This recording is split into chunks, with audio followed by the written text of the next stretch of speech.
Hello and welcome to the Federal's Big Money. During the pandemic, almost every employee was asked to work from home. It worked very well for everyone, but when the pandemic situation relaxed, employers started asking their employees to return to work. But quite a few of them were reluctant to do so. This led to the suspicion among several employers that their employees were taking advantage of the situation and they were indulging in side gigs, or what we now know as moonlighting. At least one IT services giant, which is based out of Bangalore, decided to send home hundreds of employees, claiming that they were indulging in this side hustle and they were not focused on the job that they were employed for.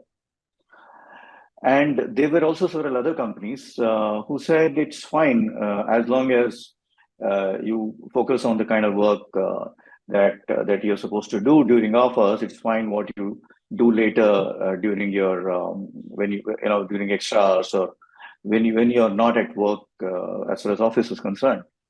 Now, which obviously means there was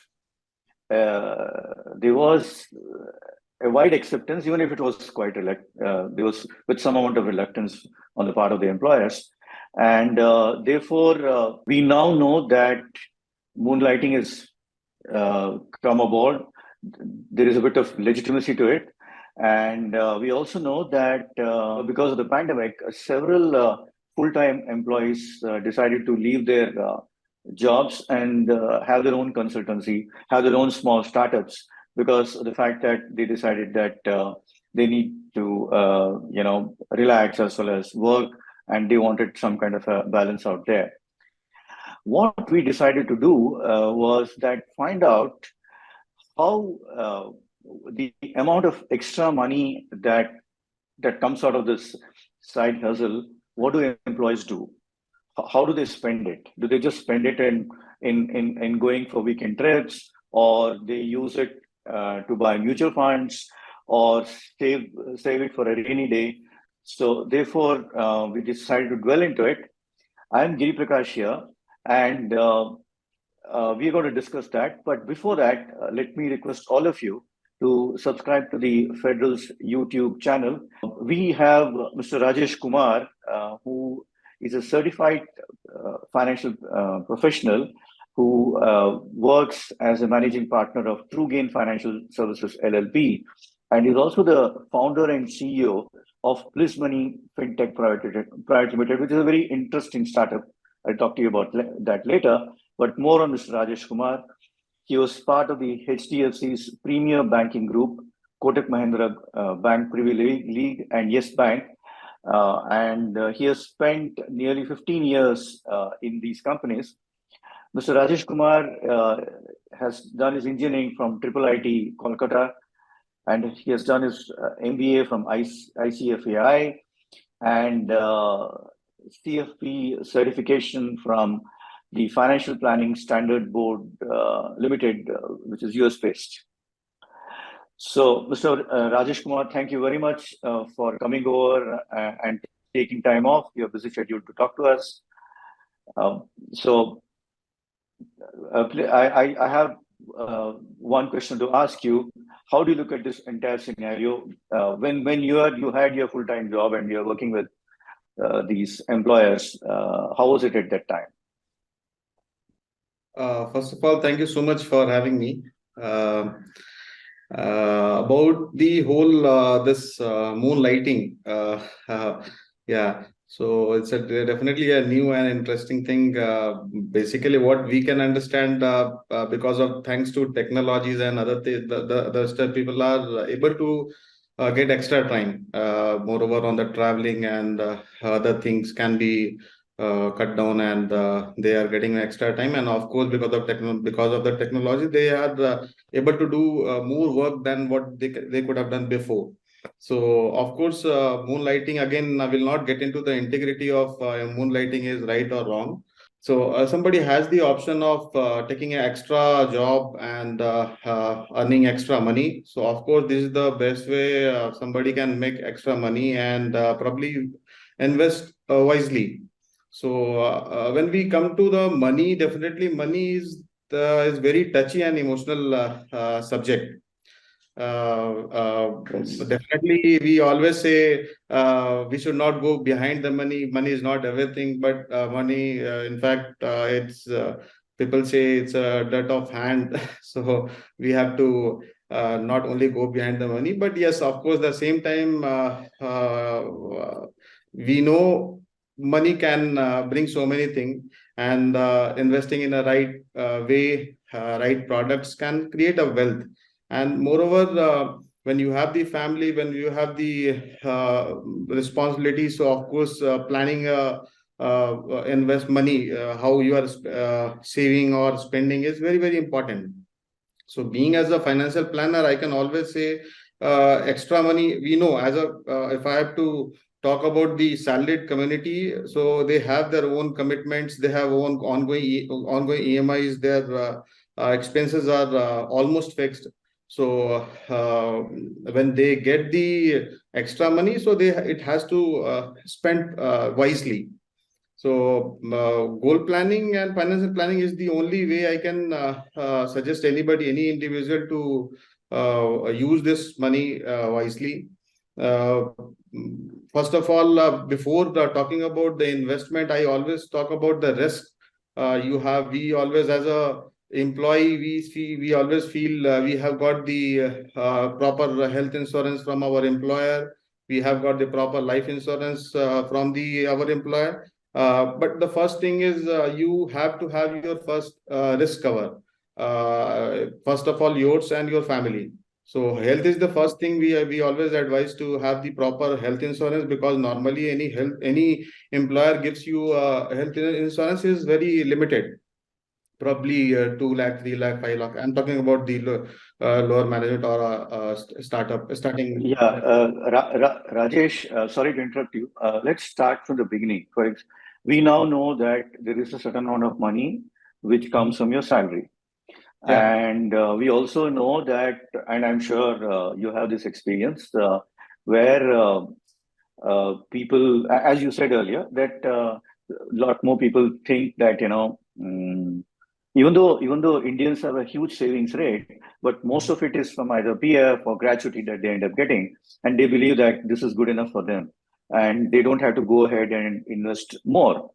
Only recently we have had this situation where people are investing in mutual funds and stuff like that. I'm not talking of the early 20s crowd, but later than that, 30s and 40s of that age category. Now, while having done that, they start using that money for example, they do invest in mutual funds or buying shares or any other financial instruments that or for example, paying EMI and all that. So there is a certain amount of money that they get. One of the reasons why they indulge in side gig uh, probably is because of the fact that they realize that this extra money that they end up getting, it could be any amount of money. They will use it to say take the next flight to Goa or on a longer holiday 2 years later or 1 year later, which they could never ever do that with the kind of money that they get as a salary. Now, what do you have to tell to those set of people who believe that this side gig will give them this kind of money and they would like to purely go ahead and indulge themselves in buying for example, a costly watch or an iPhone and stuff like that? What's the kind of how do you let's start from the beginning? What would you like to tell them? So basically, I would like to tell them, see, everything can be planned. Even if you want to travel to Goa or you want to buy an expensive watch, that everything can be planned.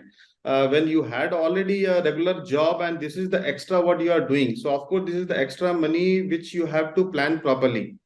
Hmm. Buying if suppose for those who have got such extra income should be invested for a retirement planning. Can be think about of buying a house for a down payment. If I have to say, for the down payment, if you are planning out to buy a house after say as 5 years, so you have to plan in the beginning how I'm going to pay on the first 20%. So for those community, I have to say proper planning is required. Since this is your extra money and you have to spend wisely, for make a proper sit with your financial planner, sit with your financial consultant, try to understand how much I'm adequately covered or not. My health insurance is proper, or it is serving the purpose. My all the family members are covered or not. I have a, suppose somebody has a running housing loan, it is covered against the insurance or not. So first we have to I want to advise them to have to protect your risk first, and then think about the investment. Investment again has got many goals. First and foremost, I can say about we always try to ignore and depend upon the PF and gratuity money. But definitely, if you have to see from the inflation angle and the requirement, like what kind of lifestyle you are leading now, can I able to lead the same lifestyle after my retirement? If suppose I'm saving say as 12% of my PF, and PF is growing at the rate of say as 7%, this 7% and this 12% can serve my purpose, and I can have a peaceful retirement life or not. So you have to do all the calculation. You have to understand the savings and other things like your we know that means today's the world, how the education is expensive. You have to think about, suppose I have a 2-year-old kid, I have to think about how I'm going to serve the educational plan. Like suppose they want to do a medical or a engineering or any such courses. What would be the, suppose today expense of engineering is say as 10 lakh. So probably after 10 year, 15 year, definitely it will be more than 25 lakhs. So if my savings are growing at that rate or not, if we have an extra income, we have to plan accordingly. We have to, the normal, I have to say the basic in the financial planning, your first and foremost is your retirement planning, your house construction, your education, kids education plan, your health insurance and life insurance. So first 4-5 check you have to make, and if you have additional money left over, suppose your running job is serving all the purpose, very good. Then you have to think about how I can increase my saving.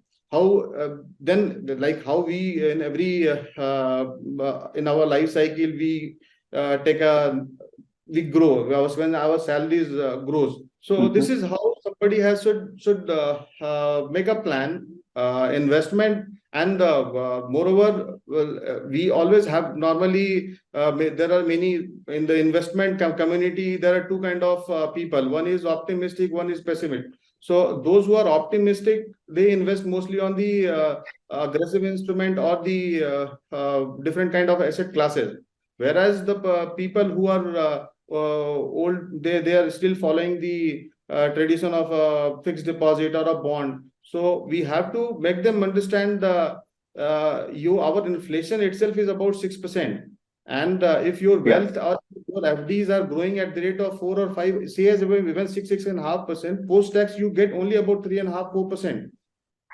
So your power of money, which probably you can, if you are thinking, yeah, I'm making a fixed deposit, I'm doing a recurring deposit, which probably can serve my future goals and everything. But actually, your money is deteriorating. What you are planning to do after a certain year, you may not be able to do. And again, people may question, no, I don't want to take a risk.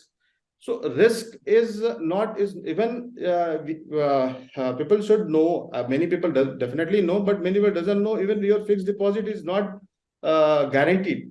only up to only up to 5 lakh of your fixed deposit is insured. If suppose I have a more than 5 lakh, suppose bank is going for a bankruptcy or any situation, we will not be able to safeguard that deposit. That's true. That's true.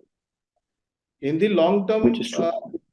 If we are thinking about as a country, we are definitely a growing country compared to European country or a US or UK. We are seeing how we are growing, and if we are positive about India, of course we have to think about the capital market. Why we do the diversification? Diversification of any investment, like people, we always say, don't go for a, I'm not against the fixed deposit. Definitely you should have a fixed deposit for your emergencies in case of any requirement. But at the same time, you have to think about growing your wealth higher than the inflation at least. If my money is than the inflation, of course, I'm in the right direction. Second thing is diversification. All the money should not be in one basket. It should be some portion should be in a fixed deposit, some portion should be in a bonds, some portion should be in a gold, because in case of any emergency kind of crisis, gold, we know that gold is not our product and we import that. In case of any emergency, gold is the only product which can give you the protection. That's why we always say gold is the hedging tool rather than the investing tool. So I just have one question to ask you. Sorry to interrupt again. You did talk about covering your risk first. So can you sort of explain briefly on what these risks are, number one? And number two, if a company gives you health insurance, do you think it's necessary to buy another health insurance along with it? And then, of course, pay those premiums. So question number one would be, what are those risks? Number two would be the health insurance one. Okay. So number one risk is primarily two. One is about life insurance, because if I have to take example of any individual, I'm talking about any married couple where if your wife is dependent on you, you have say as 2 kids, so you are always carrying a risk of their livelihood as well. So if suppose so in case of some eventuality, so you have to think about, if we know that we are not immortal and anything can happen to anybody at any moment.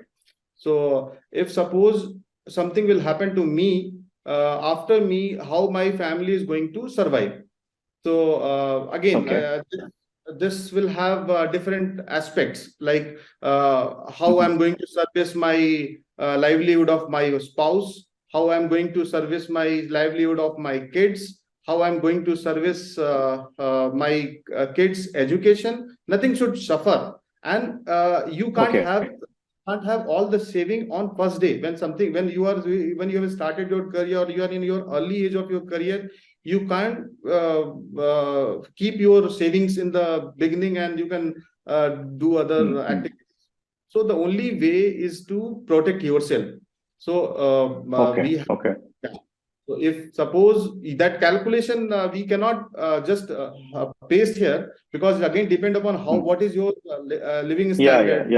That's true. But yes, first thing is, this is the major risk. Second is the health insurance, because again we know that recently we have seen the pandemic and all kind of medical crisis.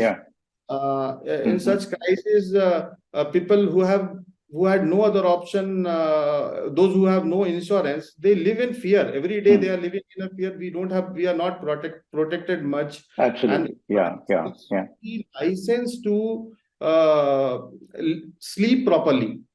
When you have the proper insurance, yes, you can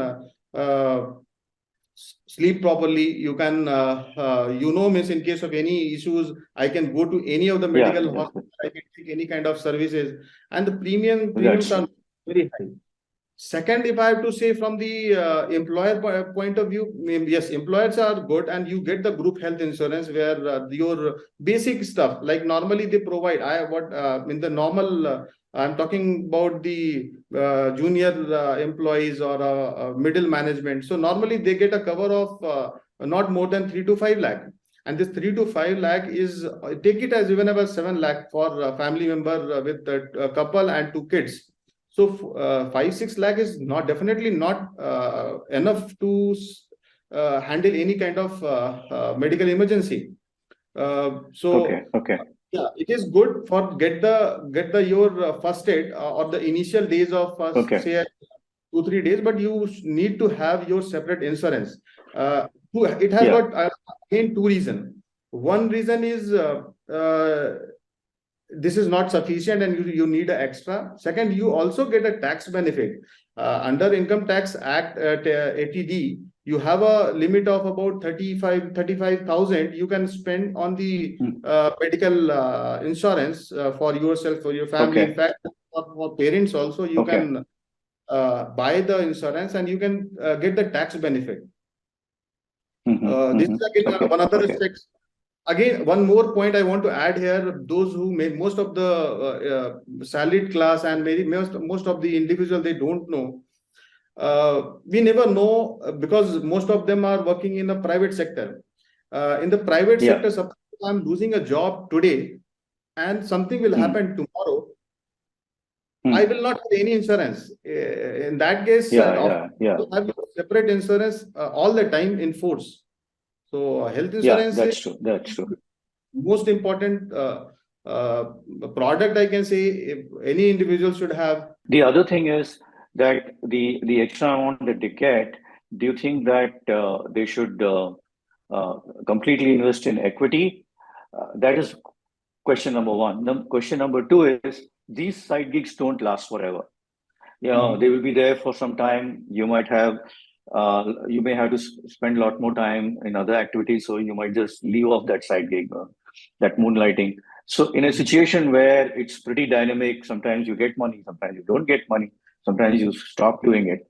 So at that time, the extra money that you had, you sort of bought a policy, for example, and then suddenly you can't pay the premium because you don't any longer do those side gigs. So extra money, what he gets, it should go to equity or not is definitely not the straight. I can't give the straight answer because again depend upon the customer risk profile. If he has never invested in equity, so equity definitely carries risk. So he has to understand how I have to get into the equity.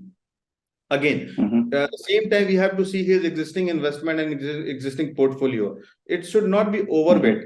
If he suppose is already is saving in through his regular salary, or he has got some shares lying in his demat account, he has got mutual funds. Most of the investments are in the equity basket. So of course, we should not overload one asset class. That's why I always I told you before, it should be diversified properly. So we have to see how much risk he can take, and it is properly balanced or not. According to, we can fit the extra saving to that basket. Yes, equity is when, as you said, it is not the regular. Today they have this money available. Maybe it may not be available after 2 months or a 5 month or a year. So we should not restrict this money. We should not make this because of the timing. Whatever the money you have, you have to see your risk profile, and accordingly we have to fit the product. If you have no experience about the equity, so I always say mutual fund is the best tool, because you get the opportunity to handle your small money also by the good fund manager, fund houses. They are diversifying money, not one basket. In the one mutual fund has got about 50-60 stocks. Your money is in a 50-60 bucket. So even if suppose I will have a 5 loser or a 10 loser, another 50-60 winner can give me the required rate of return, and my goal can be achieved. So Rajesh, we are talking about in the eventuality that this side gig suddenly stops, and this person would have used that money which he was getting from from the side gig or the moonlighting, assuming he had bought a mutual fund, for example, or something else, and for that which he needs to on a monthly he has to go ahead and pay that. Now suddenly there is no money out there. So what should he do now? No, we first of all, he need not, he or she need not to go to any such instrument where you have the commitment. All the Okay. investment, like in a mutual fund, SIPs, if you have the fund, you can continue. If you don't have the fund, you can always stop. Insurance Okay. is again similar, but I will always say you have to plan. It should never be stopped. So Okay. we can, as I always say, everything can be planned. Even if money is irregular, probably irregular money can be used in a investment side, not in the insurance Okay. side, because insurance should be certain. You can't Hmm. stop in. So Okay. based on because ultimately money is one, either coming from the Hmm. regular money or this money. We have to see how we can, but we can always plan. That's why it Hmm. is always like how you keep a doctor, a professional. You go to your lawyer for a legal advice, for your health. You go to the doctor. You should have a financial advisor Hmm. who probably keep you in a discipline. Who can probably he may not be the expert probably, but he will keep you in a one track. You should not go Hmm. here and there, and probably you will reach your goals. So it is very important. I always say how you take seriously your doctor, your lawyer. Then similarly, you should have your financial consultant. Okay. Okay. One thing that so that two, three takeaways here. So when you're doing your moonlighting, see to it that your money doesn't go waste. Actually, even if you want to do some leisure activities, you still need to save for it. It is always better. That's Yeah. number one. Number two, the fact that see that your initial investments in your full-time job, the whatever the salary that you're getting, is done in a manner where there's no spillover to the kind of money that you're earning out of your moonlighting, or the side gig that you're doing. So number two, number three, you have to be extremely disciplined. Number four, if you find that moonlighting is not either giving you more money or it is suddenly stopped, you're always free to stop the mutual fund Yes. Yes. and then take it out after 5 years, 10 years, depending on what the conditions are. That's one. The other more important one is that you have a financial planner. Yes. So because he's the guy, he's like a professional, like a doctor. Because when you're ill, you go to a doctor. When you're constructing a house, you go to an architect. Likewise, you have to go to a professional financial planner who actually takes care of your money and at the same time makes you far more disciplined. Having said all this, I also saw in your profile something very interesting. You have a startup which I perceive as more of an NGO kind of activity where you actually give more to the society. Could you sort of talk about that? Yeah, yeah. Recently, we have incorporated a company called BlissMoney Fintech Private Limited. Mm-hmm. Here, like again, the same. I would like to reply your previous question. Like for a financial planner, it is very much possible. I am, if suppose my monthly salary is only say as 15,000 or 20,000. Of course, hiring a financial planner is tough. But nowadays, in Mm-hmm. this in technology world, you are not dependent on one individual. Your technology or Mm-hmm. application can serve many of the financial planners Yeah, because yeah, these are the work which is also in the repetitive in nature. yeah, Uh, yeah. the tool is already available. We are not Mm-hmm. developing the new. Definitely, we are trying to reach out more in this company. The idea is to reach unprivileged people. I Mm-hmm. mean to say where the bankers are not reachable. They are probably not doing justice with the retail client. They are Mm-hmm. using the product which probably I feel is not required for them. They should have the habit of saving because it's mutual fund or SIP. People knows it start with the 5,000 or a 10,000. No, it is start with 200 also, 500 also. You have to Mm-hmm. make a habit. Even if you have suppose saving you have a salary of a 10,000, you can start the investment in this company. Mm-hmm. What we are trying to do, we will have a idea is to reach out the tier 2 tier 3 city or within the Bangalore or a metro city where salary with the to the lower salary people with the technology and with the hand holding, where we'll have Okay. a small setup, probably a small branch, you can say, with the 2-3 employees who can help you in onboarding, who can help you in doing the KYC done, who can help you in doing the SIP. In case of any withdrawal, if you have any emergency requirement, to help you to take out the money also. But it's not dependent on you to go to the branch. We will make you understand to use the tool properly. You can do each and everything. For a support, we will have the contact or service relationship manager. You can contact them and you can get the things executed. Again, because since the class what I'm choosing is not the very risk, the risk appetite is probably on a lower side.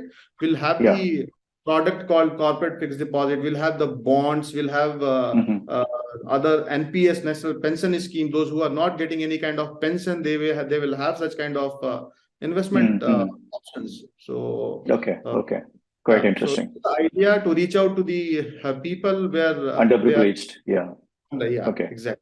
Okay. Thank you, Rajesh, for taking time off and talking to us. We learned a lot about investments, and I hope the video was quite useful to almost everyone who listened to this. Thank you very much.